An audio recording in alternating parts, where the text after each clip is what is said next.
I appreciate you having me, and it's been cool to watch your journey and pure prospects and all of the time and energy that you've been putting in. So a lot of respect to you on the other side as well.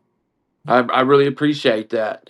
Man, before we get into everything you've accomplished, take us back to growing up in Harrisburg, Kentucky. What role did basketball play in your life?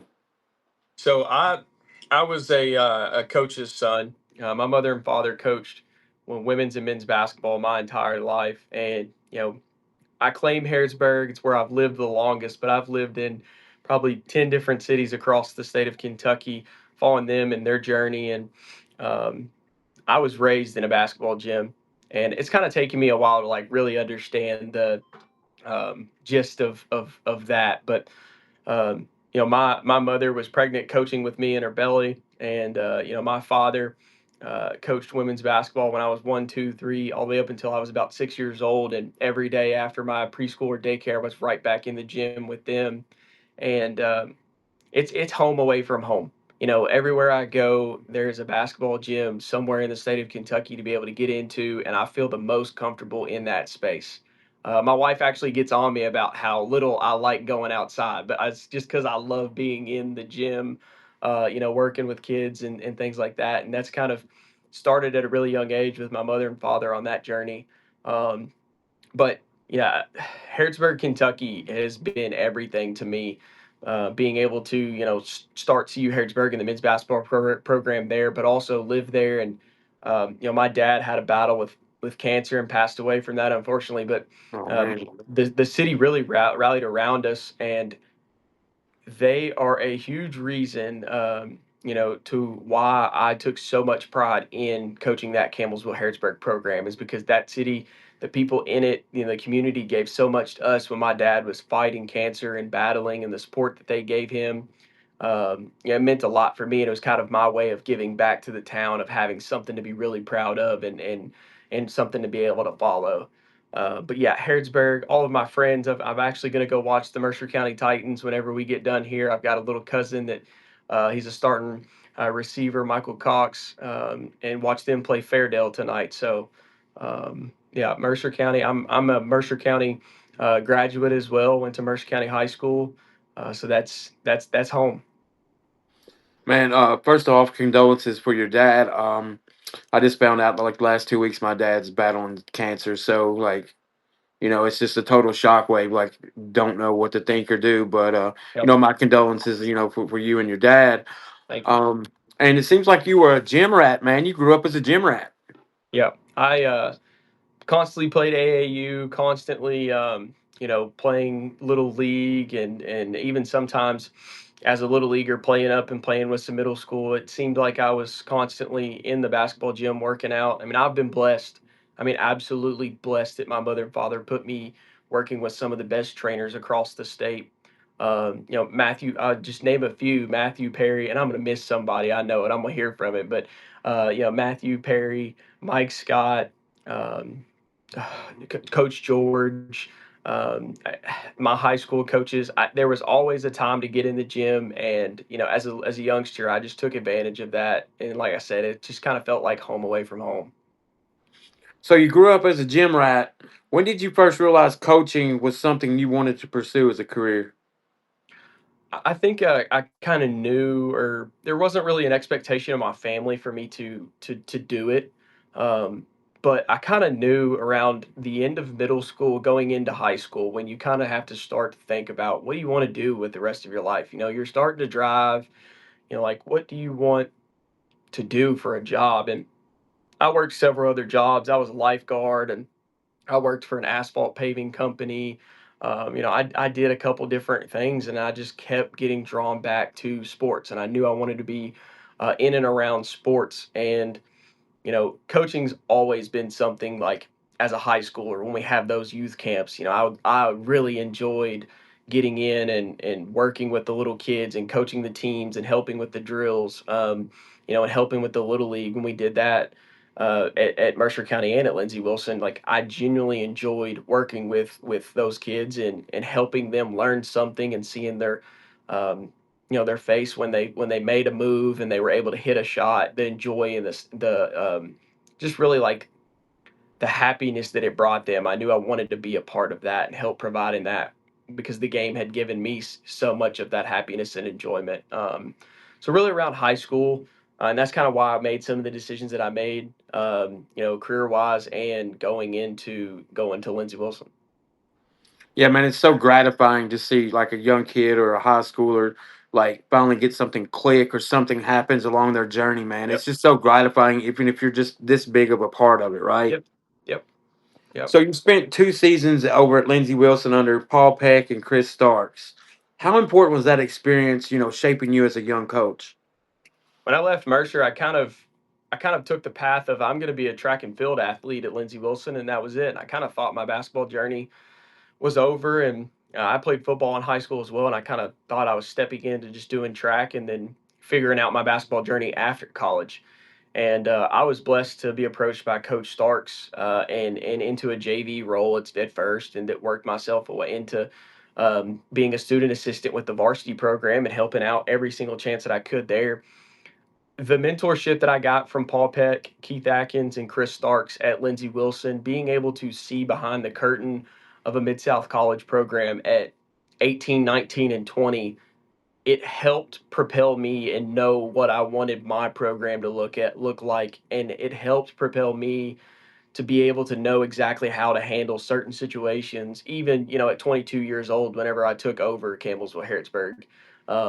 Being able to see all of that and like those coaches giving me those opportunities to be so hands-on at a young age, they set me up and were a huge part of all the success that I have been able to have. And I don't get there without that opportunity. And they taught me a lot. Coach Paul Peck, we were able to win the Mid South Conference that year, and we had a lot of really good, talented guys. And I'll never forget that he said something to me in the locker room, and I've heard it 1,000 times. But when he said it, I knew I was kind of a part of it at that point. But he was like, "You can have all the talent in the world, but if your team isn't together, you have none. You have absolutely none." And it really made me realize that's when I knew that culture and people use that word. It's really just like the lifeline of the program is it's it's that togetherness, and I learned that with them, and I hope and try to bring that to every team that I've been a part of. So while in college, you were competing in track and field, like you said. Was it 4 consecutive Mid South Conference championships? What did competing as an athlete teach you about, or what did you learn as an athlete that you still use as a coach? Lindsey Wilson College, we had a really good track program, and I'm not just saying that because I was a part of it, but that was one of the reasons why I went there. Is I knew it was one of the better NAI track and field programs in the state at the time, and Coach Jermaine Gordon, he taught us what it meant to be an everyday guy, where in a sport like track and field, you have to show up and run every day. You're running 400s, you're running 200s, you're running, essentially 2 to 3 miles of sprints every day. And the culture that we had there, people that run track and field, they kind of know this that like track and field is a sport where everyone out there is trying to PR and just become better, be a little bit better than they were the day before. And, beat if that's by like half a second, 1/10 of a second, or multiple seconds, they celebrate that success because you're able to be better than what you were. And I think taking that mindset of showing up every day, being an everyday guy, and just trying to get that one little percent better than you were the day before has really helped me. And I was able to learn that once again as a young age as a college athlete. And that's something I try to tell my guys and ladies that I get to work with now of like, find a routine, build that routine. We were blessed because we had that routine at Lindsey Wilson of we knew when we were going to lift every day. We knew when we were going to eat our meals and have our classes, and we were able to build a successful routine. We built the routine. We're able to get 1% better, and that's what I challenge all of our kids here with as well. Is just build that routine and get 1% better every day. You were also around the 2018 Mid South Conference basketball team, at Lindsey Wilson. When you look back, how much did being around those winning programs, along with your track and field, influence the standards you eventually established yourself? Well, being a part of winning or being even just in the building and being able to see winning, I think it helps you realize what it takes to get there. You see the sacrifices, you see the challenges that have to be overcome. You know, and every team, it's going to be different. Those challenges are going to be team different for every team, but um, college really helped me see those aspects, and those coaches that gave me those opportunities entrusted me with a lot of responsibility. And I think for me, like, I took pride in it every day, like getting that role and doing those things, even though, I'm the 14th assistant on the bench, and I'm standing up in our meetings and everyone else is sitting down. Like, you have to kind of ignore those factors of you're in an opportunity, make the absolute most of it and be in it completely full-heartedly. Because I think the biggest thing I've also learned, and I'm sure I'll talk about this later, is like, be where your feet are, be in the opportunity that you're in now, and you will reap the benefits and receive other opportunities, based on your work. So that's something I really got to learn with those championship teams of, and I balance days where I would be at track practice in the morning, go to class, and have basketball practice in the evening, multiple practice throughout the week. And I learned, time management, which I think is extremely important for college athletes, is time management, learning all of those things. But managing two sports, I learned time management quickly because if I didn't, Hmm. I would have failed. And I Absolutely. definitely wouldn't have been able to have the journey that I had. So it's kind of like baptism by fire right away. Yeah, you talk about like being that opportunity. I think a lot of athletes when they go to college, like they struggle with getting in that row and being the best at that row. Yep. And like I think that just hit home for me when you said, you were at that opportunity. You have to be a star at that opportunity to get another opportunity, right? Yep. Star in your role before you receive a bigger role. 100%. Every coach in the world, there won't be a coach that you'll talk to that will ever pigeonhole a kid into a one singular role for their entire career. You dominate that role, I promise your coach will find and be able to expand that role to help the team even more and to help you as an athlete even more. We're all in it for the same reasons. So you eventually got the opportunity at Campbellsville University Harrodsburg. Over 6 seasons, you turned that program into a consistent winner. When you first took over, what was your vision for the program? That's a great question. When I first took over, it kind of was like, am I really here? Like, this is something that I knew all the way back to beginning of middle school and high school, that I wanted to be a head coach. And I've kind of backtracked now as an assistant, and I've realized that this opportunity is great for me, but that opportunity was also great for me in different ways of, I got to learn so much by doing what I thought was best, and sometimes it just wasn't the right thing. So How I old got were to you? learn from my mistakes. I was the youngest college basketball coach in the nation at 22 years old, Whoa, in 2019. Yep, a yep. lot of lessons. It was so many lessons that year, and one of those lessons was, what do I want this team and program to be about? And I got to figure that out. Throughout my first season, I was doing my master's degree through Campbellsville University at the same time as coaching my first varsity collegiate basketball. First head coaching really, ever, and I got to learn who I was as a person, how resilient, that I am and can be, and how determined that I am as a person. And I think before, as a coach, you can realize like what you want your program to be about and what you want your players to be about. You need to deep dive and really figure out who you are and who you want to be about, because then you'll best be able to implement that and serve your athletes in those ways. So that first year, really, I mean, I kind of figured out who I was and who I wanted to be in that first year, which in result kind of helped me set the culture, for Campbellsville Harrodsburg moving forward. You always hear championship culture. Most people think about talent and winning games. What does championship culture actually mean to you?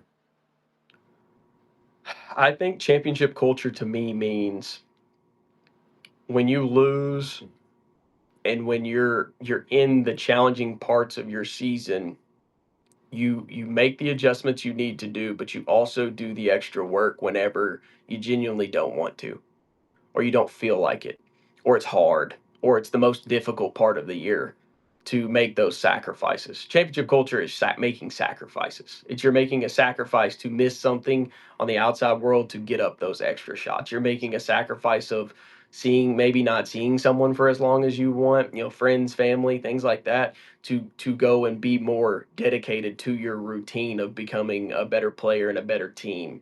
That year 2022 when we won the NCCAA Division II national championship, there would be several times throughout the year we would lose. We would pull the vans back into the bus or into the school, and I would be at the gym for another hour and a half watching film like I normally did. But I would poke my head out, and the gym would be full of guys getting up extra reps. Not messing around. Like I'm talking, got the shooting machines out, getting up extra reps, shooting shots that they missed throughout the game. And I think, as corny as it sounds, that's literally what it takes. Not being willing to just accept defeat and move on, but finding ways to correct and make those adjustments before you move on. So I really think that's what championship culture is. So early in your career, was there a moment when you realized like we have something special here? Those kids worked so hard. They worked. I know I'll say that about every single kid at Campbellsville University Harrisburg that touched that campus, whether they made it to graduation or not. Every single kid on that campus worked extremely hard. Some of the hardest workers that I know, and then they loved the game.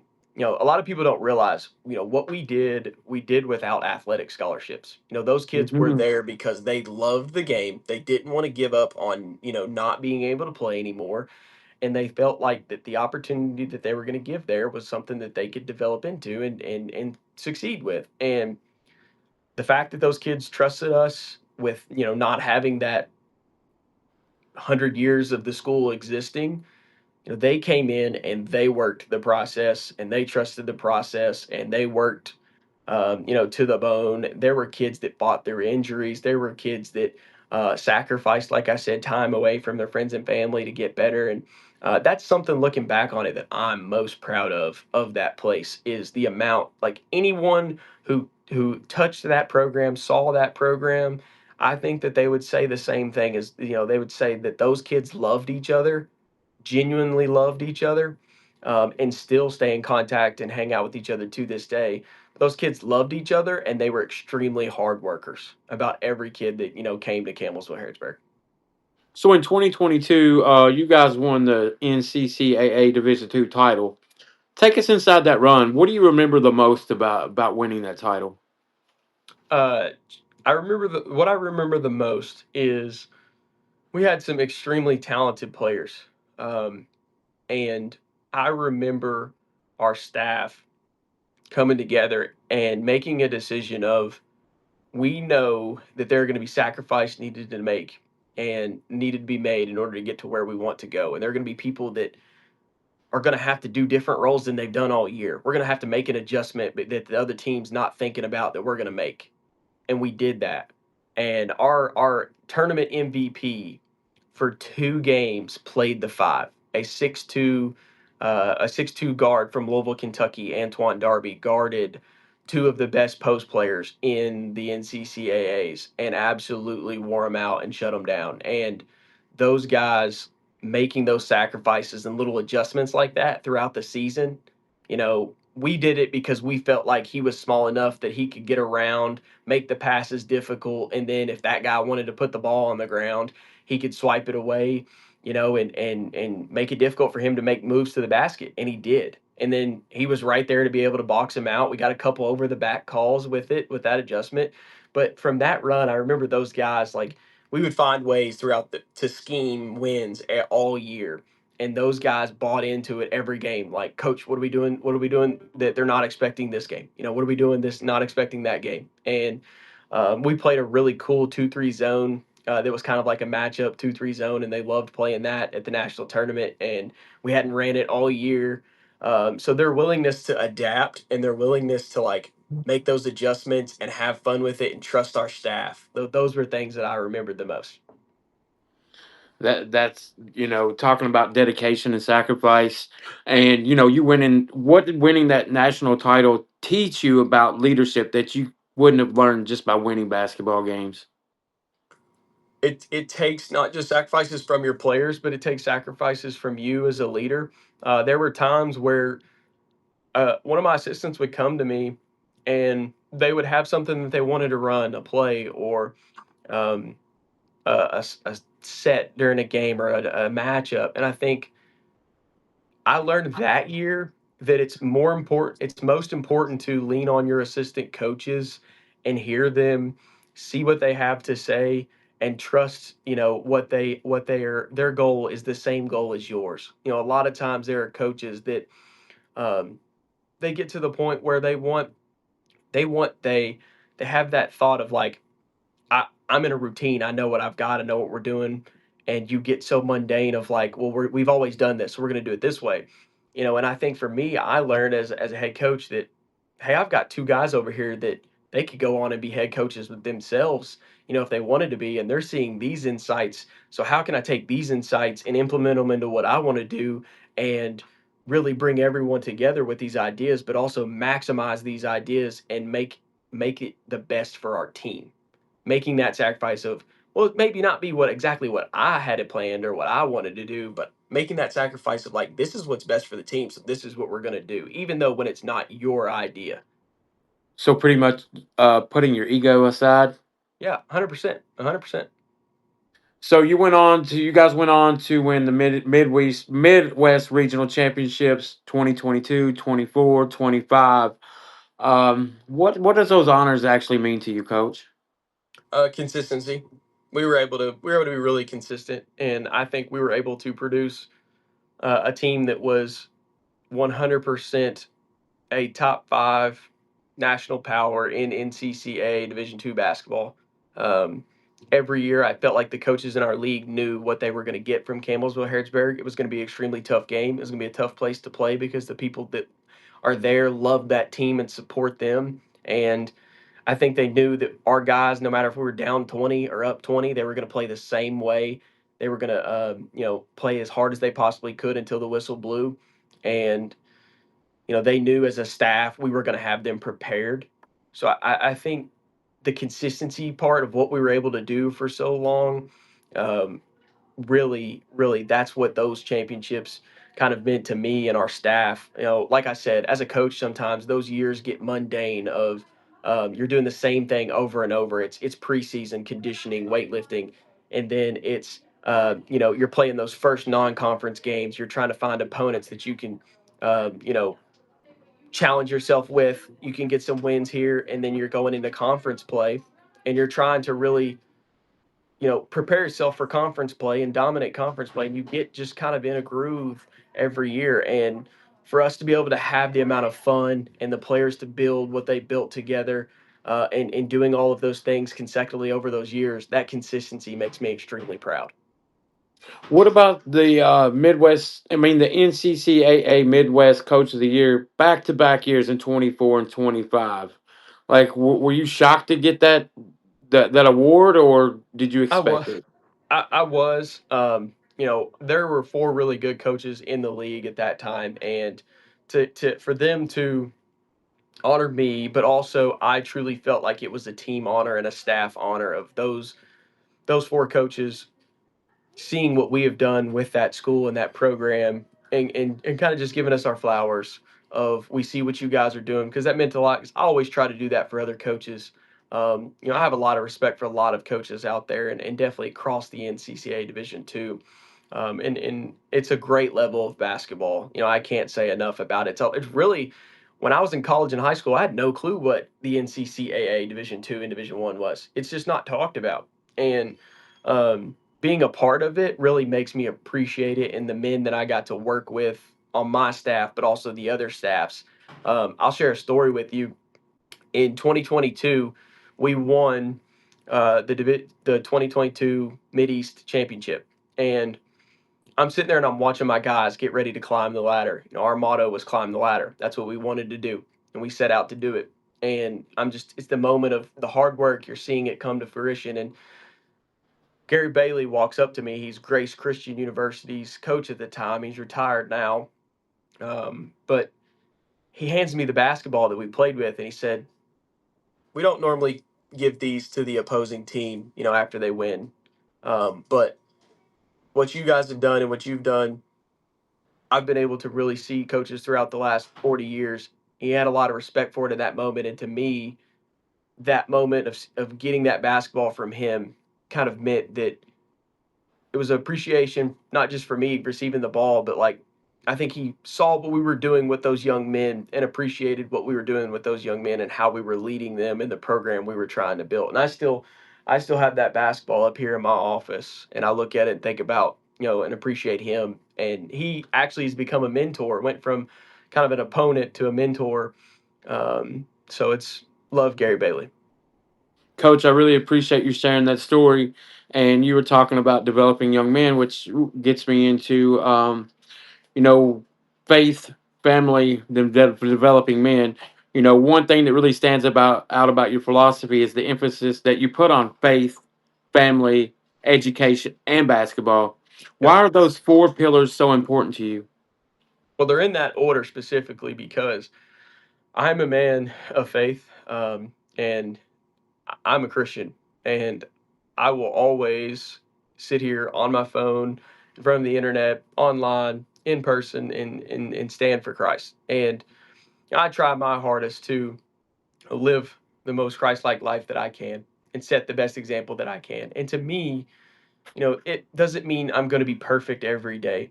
And what I tried to tell my players is like my ministry and what God wants, me to do is use the game of basketball to create more disciples for him and his kingdom and bring people closer to him. And a part of those routines that we had at Campbellsville Harrodsburg was Bible studies together, praying before and after games, praying with the other team after games.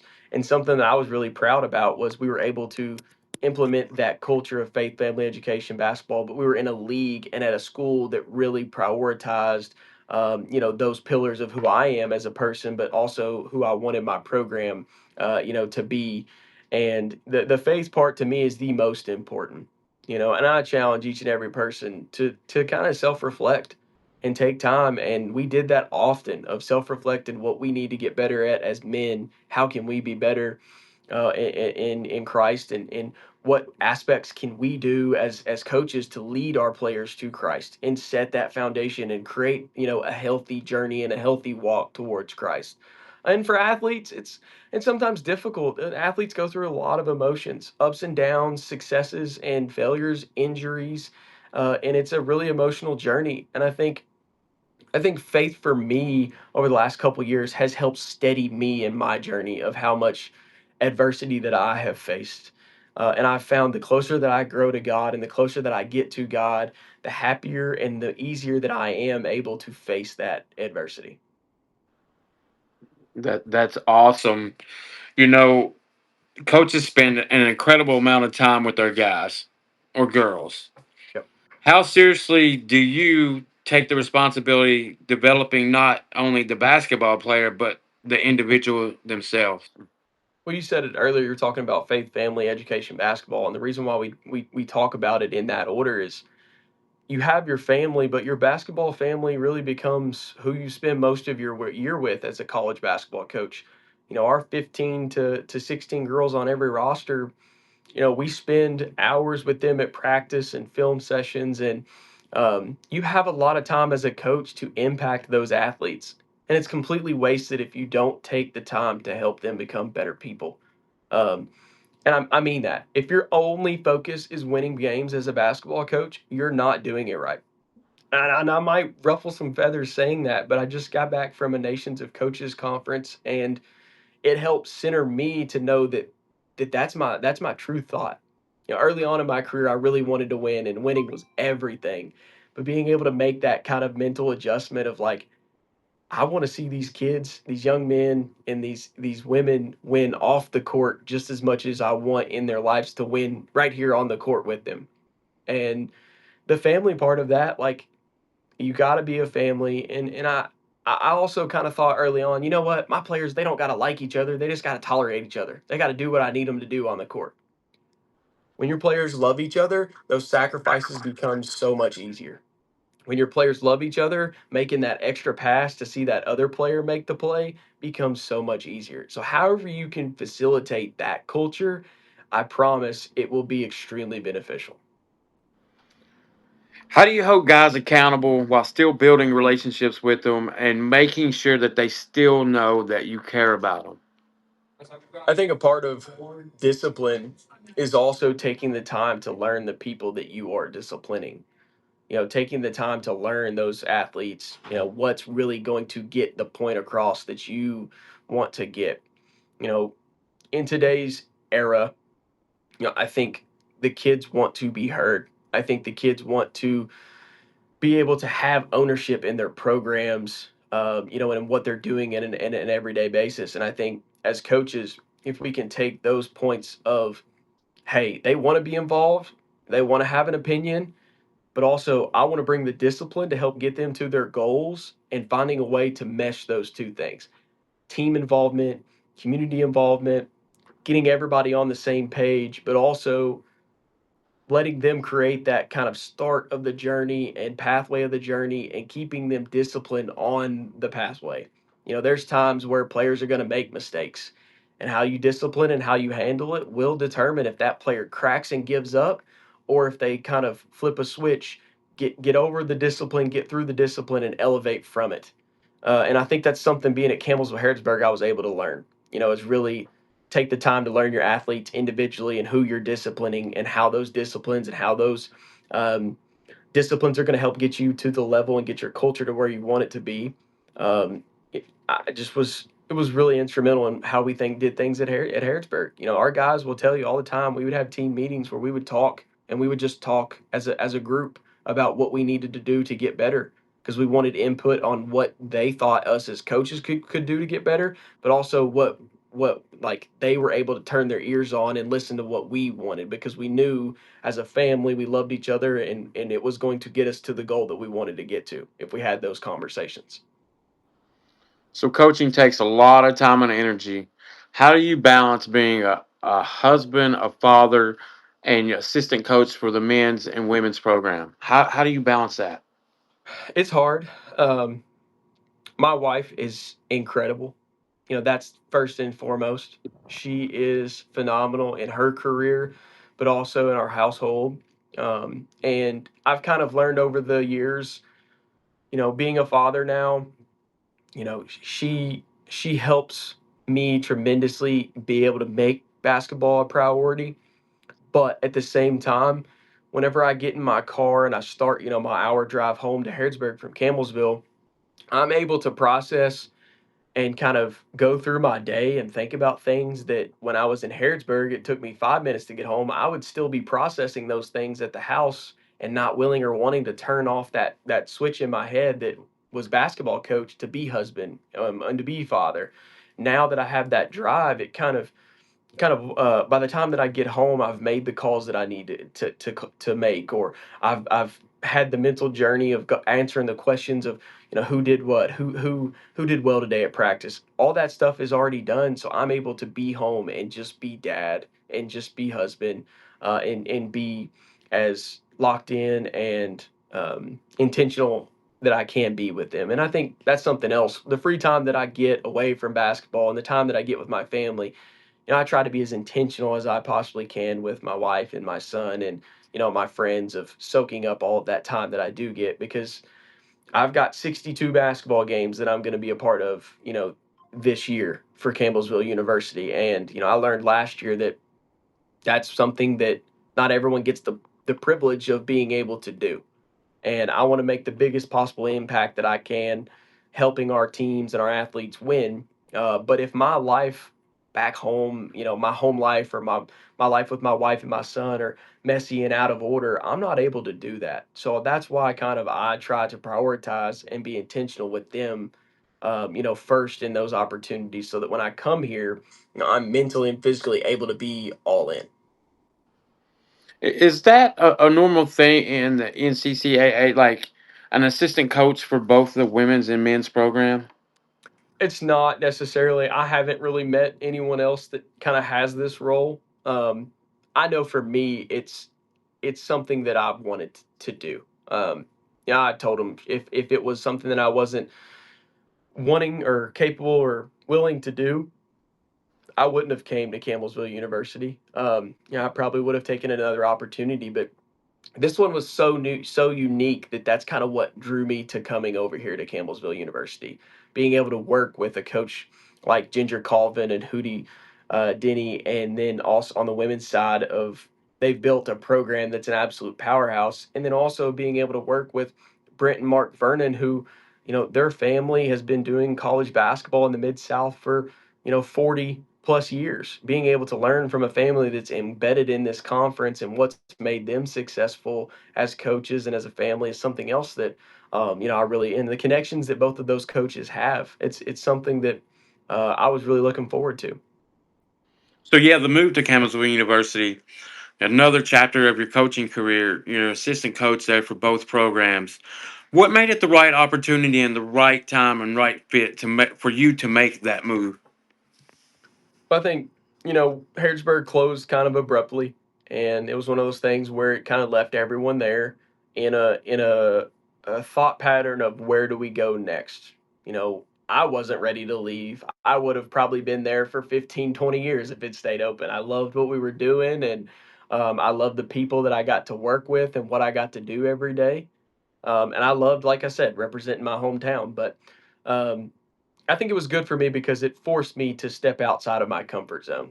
And I wasn't getting complacent because I knew the challenge every year was going to be different with being one of the better teams, and I knew that people were going to be gunning for us and trying to knock us off every year. But I think I kind of got to the point where what is the next challenge? What is the next role? What is the next opportunity?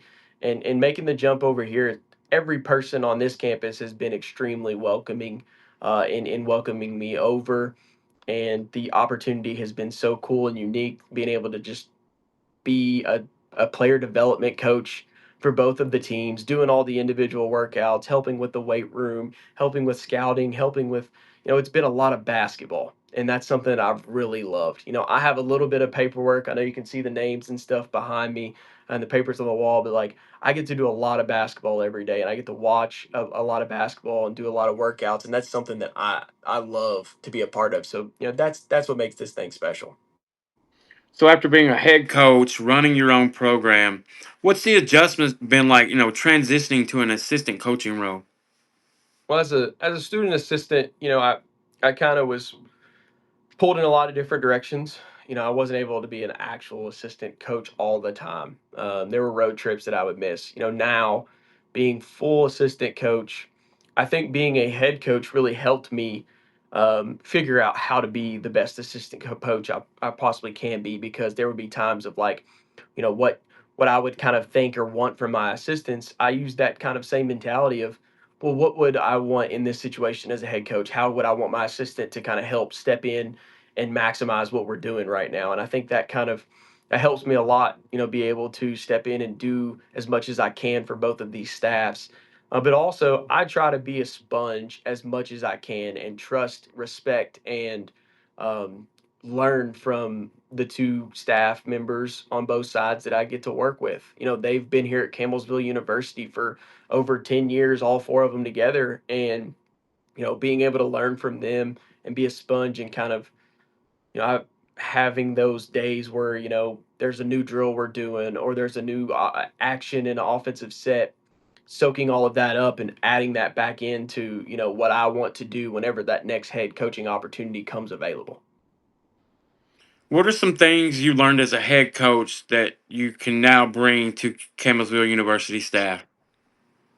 I think there were some things, at Campbellsville Harrodsburg we kind of had to overcome. And here there are some resources that are available to us that kind of make those things easier. But I learned that if you want recruits in the state of Kentucky, you've got to get out and watch them. You've got to go see them. You've got to show them that you're interested in them as people and as athletes and build relationships with them. And that's something I felt like at Harrodsburg we did. We were constantly out representing the brand at next up camp, high school games, AAU events. I feel like bringing that to this staff of being willing to go to any game across the state throughout the year, being able to just watch kids and show them that we're interested and we're there and we're evaluating them. I think that's something that I can help bring to the table here. And um, I think something else at Harrodsburg was, we were able to really maximize, what we were getting out of our guys, but also like we were able to maximize. We had 4 years where we just had Kentucky kids, and I think there's talent in the state of Kentucky over these next couple of classes in recruiting that can help elevate both of our programs. And that's one of the big focuses that I have. Is helping our coaches, dominate and be able to be a real power in in-state recruiting. I remember when that abrupt end came. Man, the respect that I had for you, you were doing everything you could to get your guys the next opportunity. I'll Yep. never forget that. Like you were on X. Like this guy's got 2 years. This guy has a year. I Yep. mean, you were working hard for your guys. Yep, we loved those guys, and we knew that there were several players that, and it kind of broke my heart because there were several that didn't get those opportunities or didn't take those opportunities that were studs for us. But you know, God's got a plan for everybody, and I think those guys love and appreciate the time that we had together, and it kind of makes it even more special. That that's kind of how things ended, and I I love those guys, and I think the biggest thing, like I wanted to help. If they wanted that opportunity, I wanted them to have the opportunity to go do that. And I think all of us as coaches, we want what's best for our players. And I knew as much as I wanted to turn the switch and focus on my next opportunity, I knew I wouldn't be able to think about it if my guys weren't right, and if they didn't have their stuff together. And that's kind of why I prioritized that was I wanted those guys, to be able to have a solid landing ground before myself. So, Man, that's amazing. What really excites you about this next chapter of your coaching career? I think something that I've come to terms with is like I just don't know what's next. A lot of times, as a head coach, an assistant coach, the opportunities are there each and every year. And I think for me, I've kind of had to refocus, and I'd like to be a head coach again, and I love the role that I'm in, currently, and I love the program and the school and the university that I get to work with. It's absolutely phenomenal. But I think trying to take time to invest in learning as much as I possibly can right now. I went to the Final Four this last year for the first time in my career, and as a head coach of a really small school, there's not that many opportunities for you to break away from all the work that you have to do to go do things like that. So I got to go up there to the NABC clinic for 4 days and network and learn from the coaches that were speaking up there. I got to be a part of some Nations of Coaches, which is another um, it's for we went to a marriage retreat, me and my wife, for 2 days, and we got to invest in our marriage, but also kind of network and learn from coaches and speakers there as well. So, really taking the time to be where my feet are, but also invest in myself and become a better coach and a better person while I have a little bit of extra free time. Which I know it's crazy to think that I have more free time here as a dual assistant than I did as a head coach, but being able to take those opportunities and maximize them. Is there less pressure? Oh, I think for me, internally, there is. I love winning. I love winning. It's one of those things where I want to help each and every team, the JV men's team, the JV women's team, the varsity men's team, the varsity women, have the most successful, the most amount of wins they possibly can this year. So I think I really try to put as much effort I can towards all of that, but there's a little bit of be able to take a breath every now and then and be able to breathe deeper. And there was times at Harrodsburg where I felt like the weight of the world was on my shoulders. We won the national championship in 2022, and we brought back 11 seniors in 23. That year kind of felt like the weight of the world on my shoulders. We're supposed to repeat because we brought everybody back, and um, I think I've learned how to handle all of that a lot different and have appreciation for, that kind of extra added pressure. I do miss it. I tell you that much. So I want to get into recruiting. I want to spend some time on recruiting because I work with a lot of Kentucky kids and their families, and I really my goal is to keep them in the state. But Yep. there's other people that follow pure prospects, and they're trying to understand what college coaches are actually looking for out of high school recruits. When you're evaluating a high school player, what are the things that first catch your eye? I look at how they interact with their teammates and I look at how they interact with their coaches a lot. I look at the voice that they bring to the floor. Is it a constant negative voice towards their teammates or coaches or even towards officials or plays that they make? Are they constantly clapping their hands, yelling curse words because they're upset about a missed shot? Or, how are they handling success and failure on the floor? How do they handle a turnover that's in front of everybody and it's a really packed game? How do they handle a breakaway dunk? I look at those things before I look at the intangibles of dribbling, shooting, passing, scoring, playing defense. If you're looking at the intangibles, I think I look at the defensive end of, what are you doing defensively off the ball just as much as what are you doing on the ball when there's pressure on you to guard. I think a lot To of times there are kids that will take like pride like in take plays off, yeah.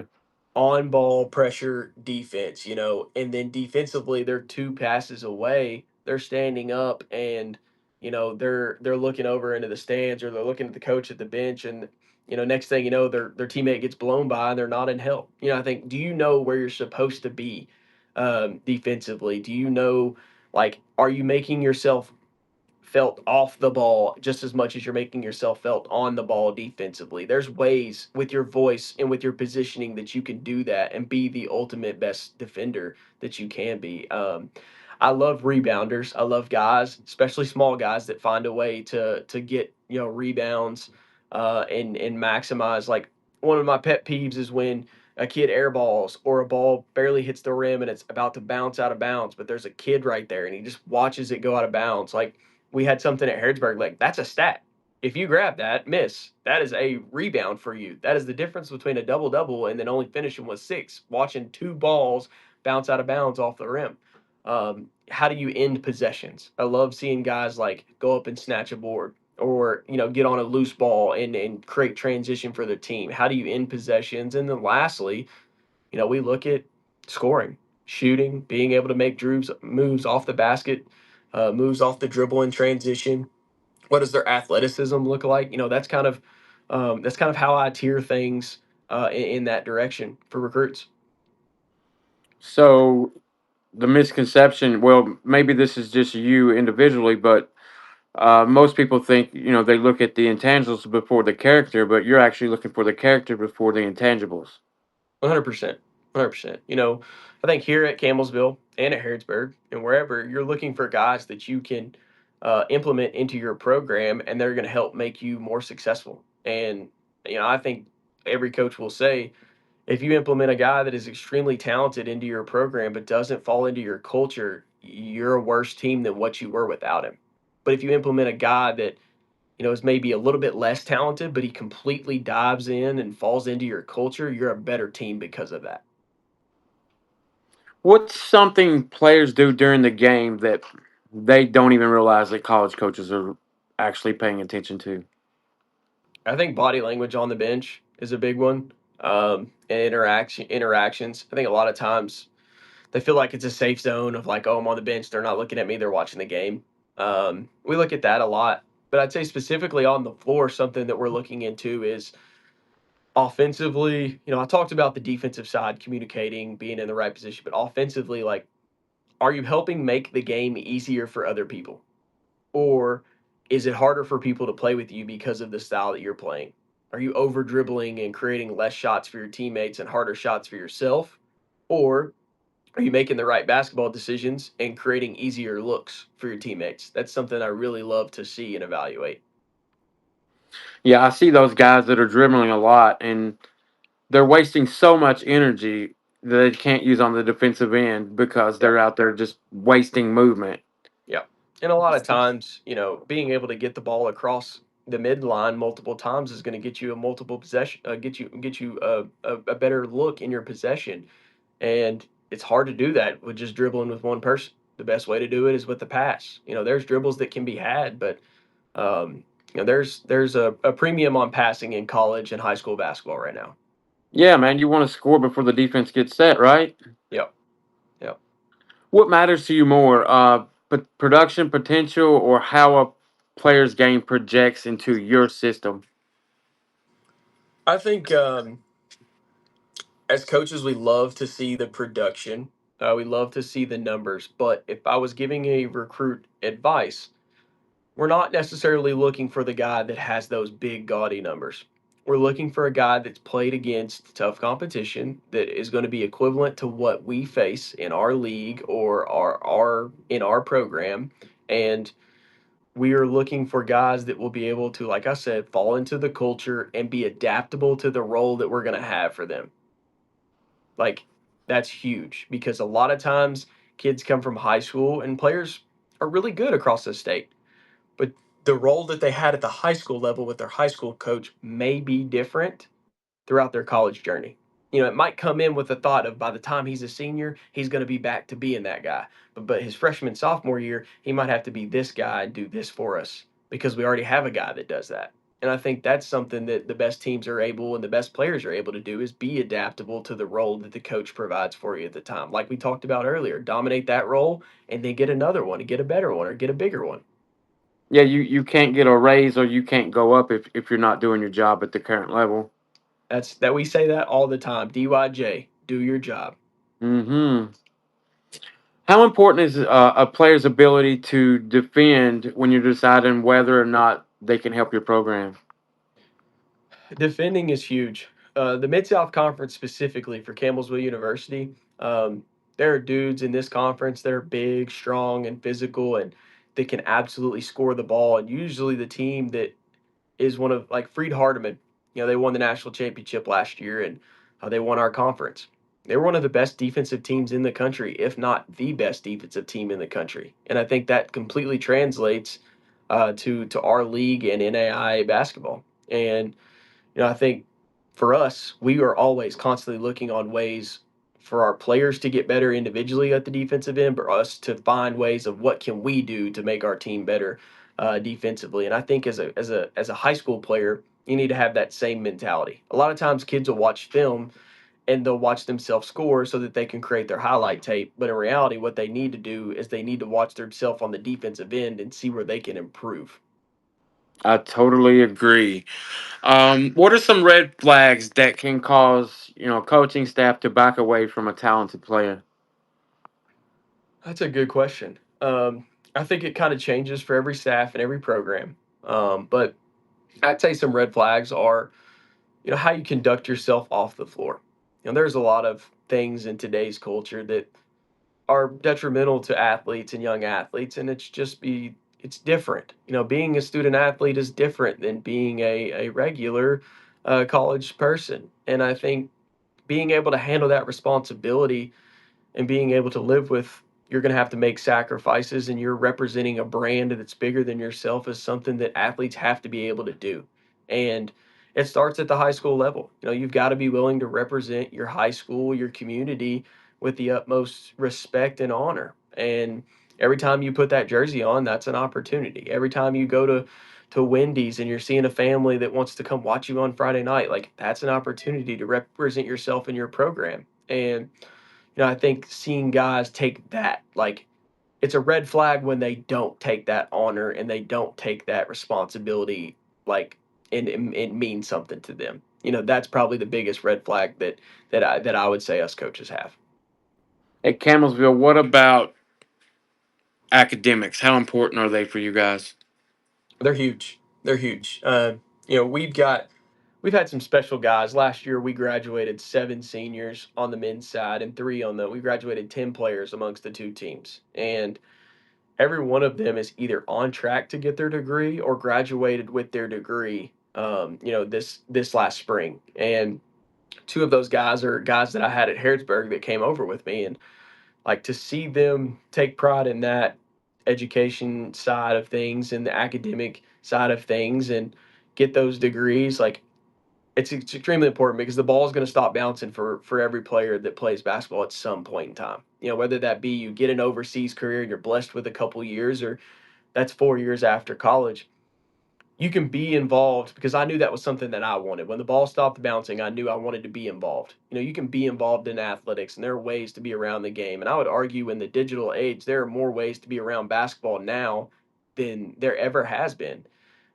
But it's also important to have a career and a job that you want to do to fall back onto. And a lot of times, securing that degree is going to help make that process so much easier. Um, what's your advice for players that are directly contacting and connecting with college coaches? I think connecting with college coaches is great. You know, and I think it's a hard line because there are X amount of kids in the state of Kentucky that want the opportunity at your school as a coach, and our job is to go through and make the hard decisions of what kids do we want, who fits our culture, and who can be successful in our program and in our league. And um, every program is different, but the biggest piece of advice that I would give to recruits is be yourself, be authentic to who you are. And a program that wants you at who you are will come find you. And if it doesn't, there will be opportunities for you to continue to be yourself and work yourself into a program that you want to be in. But I think a lot of times when recruits to get to the biggest possible opportunity, they change who they are. And when they Hmm. get there, those coaches are like, well, I thought you were this, but in reality, this is what you are. They had a And mask on. yeah, yeah, 100%. And I think for kids, be authentic in who you are and be proud of it. You know, like it's funny. I'm looking at our um, binder for our women's team, and our motto for this year is unapologetically us. And I think that's perfect. You know, be unapologetically you, and the coach that wants you as who you are, and that you fit into their culture. Um, you know, they'll come find you. I know they will. So social media, man, it's become a huge part of recruiting now. For yourself and other college coaches, like how much do you actually pay attention to a recruit's social media? I look at social media a lot. I look at Twitter, Instagram. You know, what are you posting? You know, what songs are you posting? Because ultimately, presidents, trustees, people that are involved in our program that are donating money, they're going to look at the social media too. Because we just signed this big recruit here. They're going to go look at his Instagram and see like the program that I'm supporting, either financially or with my praise. They want to see who's representing that program. And I think it's important that the athletes know that, and I think that that kind of wraps into the culture that you have. And in high school athletes, there's a way to be unapologetically you, fit into the program that you want to be at, but also represent yourself with respect and honor. To do all three, you don't have to pick. And the important part is the pick is not between doing those three things. The pick is between doing those three things and just falling back and doing whatever society is cool right now. I think you can do the be unapologetically you, have respect and honor for yourself and your community, and still not fall back into what society has for like is going on. The trends and things like that. There are ways to enjoy life and live outside of that. So, music, what's some other things that could potentially hurt, a player's recruitment? I think music, body language, like we talked about. I think there are like ways to portray yourself online to where that some programs might be worried that you fall into a specific culture. I really do. And, I think that there are ways that young men and young women should conduct themselves. And if they want to receive those opportunities, then they will. They'll make those sacrifices of making their life better to be able to make their life better. I think there's a way to also kind of over pursue, colleges, coaches, and things like that. There's no disrespect towards this young man, but I received an email for about 365 days from one specific recruit, and I had already Every emailed day? every day, and I'd already emailed him back twice about that our roster was full. And it's one of those things of like, if there isn't an opportunity at one school, move on to the next. Use Move your on to the energy next. somewhere else. Yeah, yeah, maximize where you're putting your energy, 100%. So a lot of things I tell my kids and my family, you spoke about it, is finding the right fit. Stop chasing logos. It's about the opportunity that you can put yourself in. You've experienced basketball, head coach, head coaching. You're over at Campbellsville. Like, why do you think so many players, families, and just our culture is so obsessed with Division One basketball? Because they see it all the time. I think if a lot of people took the time to go watch an NAIA basketball game or an NCCA Division II basketball game or saw the facilities that some of these schools have, I think that if they took the time to do the research to see the schools that are approaching these young men, they would see that some of those opportunities might be better than some of those at the higher level. Um, I think it's fit too. Like I think that's the number one thing. Like as a recruit, you got to go where your best fit is. You know, though it's very hard, and I know we all have dreams. Like I want to be a Division I head basketball coach one day. You know, I'd love to be an NBA GM. Like I'd love to do those things, but the opportunities that are presented, you know, I have to work those before I can get there. And I think sometimes, like I said earlier, get in where you fit in, and then work your tail off to get to that next opportunity. But Do I, your job. yeah, do your job. And I think sometimes we get caught up with chasing after the biggest opportunity, but the best one is the one right in front of us. Absolutely. So, what would you tell a player who says, "Man, I'm D1 or I'm nothing"? I would say there's over the next couple of years because the 5 for 5, there's going to be a lot of guys that say that they're nothing, and then they're going to be contacting some of these other smaller schools back, wishing that they wouldn't have made that decision. Unfortunately, because there are going to be a lot of older college basketball players continuing to play basketball with the 5 for 5, and ultimately, if NAI passes 5 for 5, there's going to be a lot of teams in the state, Division I, Division II, and NAI that don't have a whole lot of roster spots for 2027 players. You know, I think if you've got an opportunity and you're in a program or with a program that you feel comfortable with, I think it's a great opportunity to look at it. Go ahead committing now because it's only going to get more and more selective moving forward. Yeah, man, the recruiting landscape has changed so much. I've been doing this for 11 years. With the transfer portal, you've got kids getting NIL money. Roster movement's crazy. Like every program seems like they're rebuilding every year. Like it's Coach Cal in 2015. He's rebuilding Yeah. every year from freshmen. From a coach's perspective, how has recruiting changed since you first entered college basketball? Well, I think it's gotten older. Like I said, when we first got in, it was one of those things of how can we get the best possible high school seniors? Like can we get in, get those best possible seniors, get a couple of transfers in that have a little bit of experience, and then kind of move forward. But now, and being at Campbellsville and being in the league, we're trying to go after some of the guys. We've got a point guard that's coming in from Western Illinois that played at Western Illinois last year. He's been to VMI. He's been to Indiana State. He's playing for us this next year. So like recruiting wise, we're trying to tamper the ability to get some of the best freshmen that we possibly can, but also we want to be able to go out and get some of the big fish that need the best opportunity for them to be able to do certain things to get to overseas, to have that big opportunity to get to the next stage of their career. And ultimately, every NAIA program is trying to do that now with 5 for 5 because you might be able to keep that guy not just for 1 year, but you might be able to keep him for two. So All right, with coaches, with the ability to use the transfer portal, getting experienced guys, what does a high school player have to do to prove he's worth investing in, or she? uh, that's a great question. I think something that coaches love, and it's a topic you can go both ways, but show the school you're interested by being involved. If they have a prospect camp, go be seen by the coach, be evaluated by the coach. Yes, those coaches are making money off of those prospect camps. That's a part of our job.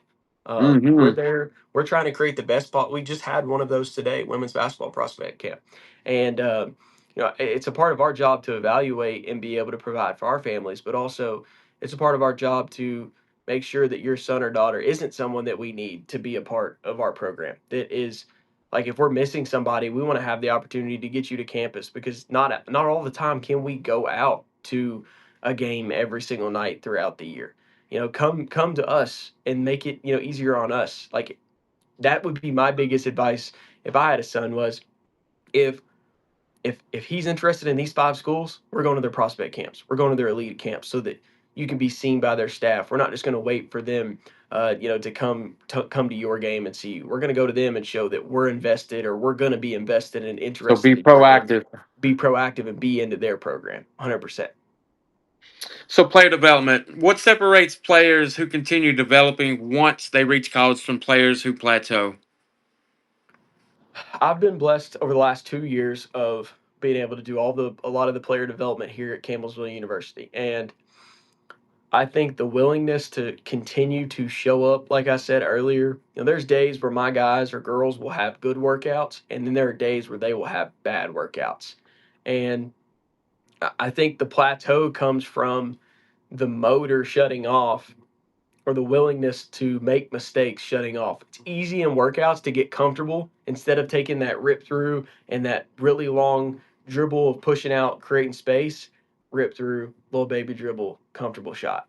Like it's easy to do that instead of challenging yourself throughout every drill. And I think that's where you see the plateau is it's got to be easy. Like there's a culture of the athletes want it to be look so easy and so smooth. Well, in reality is like that's great, but also in workouts, that's not how it should be. You should be exalting every bit of energy that you possibly have to be able to get better. It's not supposed to look easy. Like that's one thing that we tell our guys in workouts. If you're too comfortable in this workout, we need to be doing harder stuff. So just self motivated individuals, like push yourself to the limit constantly. Yep. High motor individuals. You've accomplished a lot, man, like relatively early in your coaching career. How would you describe your coaching style today? I would say my coaching style right now is like a totalitarian democracy where I ultimately I'm going to have every say in what we do, but I love my players to be involved in what we do because the more that they are involved and the more they take pride in what we do, and majority rules, the better it's going to be when they take pride in what we're doing and they take pride in what we're accomplishing and the work that we got to put in. So, as you as a coach, what's one mistake you've made as a coach that ultimately made you a better coach? I think there were some mistakes early on in my career of how I approached my players. If there were times where I was trying to get a certain motivation style or I was trying to motivate a player. And like I said earlier, I just didn't take the time to really understand what is going to motivate that kid. I was trying to push every button to be so successful that I didn't take time to, hey, is that kid okay? When he goes back to the dorm, is he just eating ramen noodles for 14 days straight? Or is he have a hot meal? Like taking the time to really evaluate my players and what's going on and kind of sit back as they're coming into practice every day and be like, okay, he's good. Yep, I can tell he's got a good swag about him today, or like, oh, he's down a little bit. Like being a kind of fly on the wall in certain areas of being able to like make sure that my guys and girls are good mentally, because we all know it's really hard when things are foggy or cloudy to be able to be focused into what we need to do. And that mental capacity of mental health of has really kind of become a bigger focus in my career the older that I get, making sure that my guys and girls are good and they know that there are bigger things outside of basketball and it's okay to be worried and it's okay to be involved in those things and care about your family and want to spend time with your family and be home, like that's natural. And I think being there for them and understanding all of that and realize that they're humans too. It's easy for us to just kind of be like, well, why did that player not run that play right? Why did they not rebound all day today? Well, they kind of have probably some other things going on in their life that are taking them away mentally. So I think checking on your players is something that a lot of coaches can do a lot more of. Coach, man, before we get out of here, we're going to rapid fire real quick. Offense or defense? Defense. Practice or game day?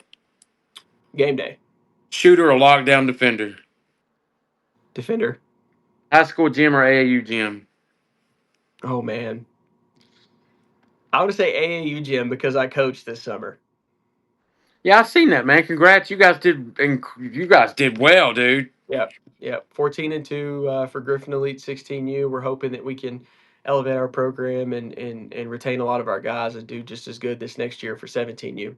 Man, that's a whole nother conversation about keeping top Kentucky kids at Kentucky AAU programs, but Yes, it is. that's another one. But every quality every point guard needs, or one quality. One quality, got to be able to see the floor. Toughest place to coach the game. Great Lakes Christian College, Favorite basketball memory. winning the 22 national championship. National championship or coach of the year. Which means more? National championship, 100%. One word that describes Coach Austin Sparrow. Determined. Determined. Coach, man, we have a lot of young athletes and their parents who watch and listen to these conversations. You know, these are the kinds right now they're working hard. They're going to camps. They're sending film and wondering whether they're going to ever get that first opportunity. What's your message to the player who feels overlooked right now? Keep showing up, be an everyday guy. Find value in finishing your high school journey strong. Go be the best possible high school player that you can be before, looking too far into the future. There will be opportunities. Trust the Lord's plan and what He has in store for you the rest of your life.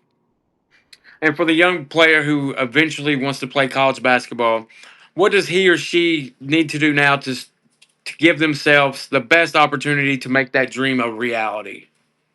I think, being able to be a really good person, finding ways to be seen, whether it be AAU, high school, be seen by coaches. There are a lot of things that take up our time as college basketball coaches. Be seen in front of us. The best, we talked about it, the best ways, prospect camp, Twitter, make sure your Twitter is good to go. Make sure you got some highlights on there, your height, your weight. You can put some stats out on there. Put where you go to school. Have your high school coaches contact college coaches as well. We love talking to those guys and being involved with those coaches and building connections with those coaches as well. And if you've got AAU coaches that are willing to do that for you too, talk to your AAU coaches about where you want to go to school and see if they're willing to do the same for you. So be connected with others because I've realized something. I've never gotten to where I want to go by myself. I've gotten to where I want to go because Absolutely. because I've been on the shoulders of others, and others have been able to help get me to where I want to go. So don't feel like you're in this by yourself. Coach Sparrow, I really do appreciate you coming on, taking your time to come on the Pure Prospects podcast, you sharing your journey with us, from Harrodsburg, Lindsey Wilson, national title, your next chapter as assistant coach at CU. Man, your story is like a great example of what can happen when you stay committed to your values and continue putting in the work, being a star at your job, doing your job. 94-73 record, three regional championships, a natty, back-to-back coach of the year. Man, but beyond that, the mission, that remains developing, young men and women through faith, family, education, and basketball. That's what this platform is about, man. Giving players, parents, and coaches an opportunity to learn from people who have actually lived this journey. So, Coach, man, thank you so much for coming on and joining us. And for everybody watching and listening, make sure you follow and subscribe to Pure Prospects for more conversations like these with coach, scouts, players, and basketball minds from across the country. Until next time, man, keep working, keep believing, and remember, exposure can get you noticed. Character development and consistency are what keep that opportunity alive. This is the Pure Prospects Podcast. We'll see you next time. Man, Coach, thank you so much for coming on. It was an honor. I appreciate it. I really do. It was really fun. I'm glad I reached out to you. That's another thing I'm trying to do more of this year is really just kind of get out and tell people what I have to say. I feel like it's something that I can help a lot of athletes, get to where they want to go because I was once in those shoes, not knowing kind of what's next or not knowing, what school I was going to go to, having to make that choice. So thank you for your platform and everything that you've been doing for Kentucky kids moving forward. I like a lot of your guys that are working with you all, and I look forward to seeing you out and about during high school season. I look forward to seeing you, man. And I know you got to catch this football game, so I've held you I didn't mean to keep you this long, No, it's okay. It's okay. I appreciate it. I wish you the best this year, and have a good weekend. You too. Go Tigers. Go Tigers.